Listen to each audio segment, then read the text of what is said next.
Now Josiah kept the Passover to the Lord in Jerusalem, and they slaughtered the Passover lambs on the 14th day of the first month, and he set the priests in their duties and encouraged them for the service of the house of the Lord. Then he said to the Levites who taught all Israel, who were holy to the Lord, put the holy ark in the house which Solomon, the son of David, king of Israel, built. It shall no longer be a burden on your shoulders. Now serve the Lord your God and his people Israel. Prepare yourselves, divisions. Prepare yourselves according to your fathers' houses of your brethren. According to your fathers' houses, according to your divisions, following the written instruction of David, king of Israel, and the written instruction of Solomon, his son, and stand in the holy place.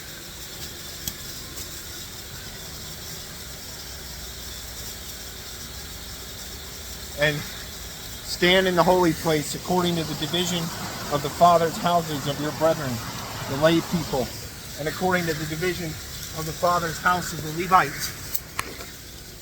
So slaughter the Passover offerings, consecrate yourselves, and prepare them for your brethren, that they may do according to the word of the Lord by the hand of Moses. Then Josiah gave the lay people lambs and young goats from the flock, all for Passover offering, and for all who were present, to the number of 30,000 cattle, 30,000 as well as 3,000 cattle. These were from the king's possessions, and his leaders gave willingly to the people, to the priests,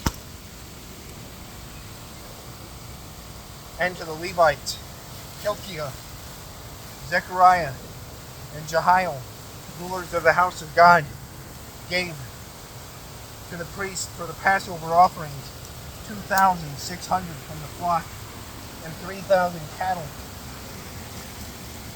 Also, Hananiah, his brother, Shemaiah, and Nathaniel, and Hashabiah, and Jael, and Jozabad, chief of the Levites, gave to the Levites for the Passover offerings 5,000 from the flock and 500 cattle. Also Hananiah, his brothers Shemaiah and Nathaniel, and Hashabiah, and Jael, and Jozabad, chief of the Levites, gave to the Levites for Passover offerings 5,000 from the flock and 500 cattle. So the service was prepared, and the priests stood in their places, and the Levites in their divisions, according to the king's command. And they slaughtered the Passover offerings, and the priests sprinkled the blood with their hands, while the Levites skinned the animals. Then they removed the burnt offerings, that they might give them to the division, of the fathers' houses of the lay people, to offer to the Lord, as it is written in the book of Moses. And so they did with the cattle. Also, they roasted the Passover offerings with fire according to the ordinance. But the other holy offerings they boiled in pots, in cauldrons, and in pans, and divided them quickly among the lay people. Then afterward they prepared portions for themselves and for the priests, because the priests, the sons of Aaron, were busy in offering burnt offerings and fat until night. Therefore the Levites prepared portions for themselves and for the priests. The sons of Aaron were busy in offering burnt offerings and fat until the night. Therefore the Levites prepared portions for themselves and for the priests, the sons of Aaron. And the singers, the sons of Asaph, were in their places, according to the command of David, Asaph, Heman, and Jeduthun, the king's seers. Also the gatekeepers were at each gate. They did not leave their position, because their brethren the Levites prepared portions for them.